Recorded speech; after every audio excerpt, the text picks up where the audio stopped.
Hello, on this June 19th, Friday of the 11th week in Ordinary Time, the Feast of the Sacred Heart.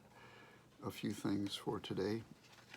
June 19th is also known as Juneteenth, sometimes misunderstood as the end of slavery altogether in the United States, but it was the end of slavery in the state of Texas, which was the Confederate state that was furthest out and did not get the message of the Emancipation Proclamation almost 2.5 years after it was promulgated.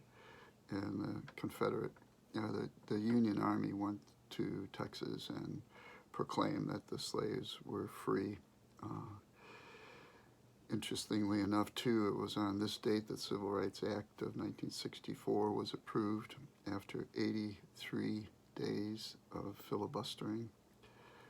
Kind of a little bit of an aside for us in the church, this 19th of June is also when the Nicene Creed from the Council of Nicaea was established, the creed that we say on Sunday at church, and that's from the year 325. But this feast of the Sacred Heart of Jesus is the feast of celebrating God's unconditional, perfect love for all of humanity and all of creation. Deuteronomy proclaims, "You are a people sacred to the Lord," down to the 1,000th generation. And the responsorial psalm says, "The Lord's kindness is everlasting to those who fear him." John says, "Beloved, let us love one another because love is of God." Ellen Burke Sullivan writes in Living with Christ, "Today's liturgical celebration of the solemnity of the Sacred Heart comes in the midst of our world that is in the throes of change, desperately seeking to remain alive.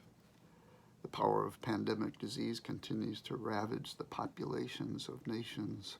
The forces of hatred and division, deeply embedded in histories of privilege and oppression, are being explosively revealed and challenged. And the power of fear creates social and economic chaos in community after community." So we need to hear the words of Jesus in the Gospel of Matthew. "Come to me, all of you who labor and are burdened. I will give you rest. Take my yoke upon your shoulder and learn from me. For my yoke is easy and my burden is light." Ellen Burke Sullivan, once again, the surprise of this feast of love is that God so loves us that divine presence is a haven of peace in the turmoil that surrounds our planet. God is love. Whoever remains in love remains in God, and God in him.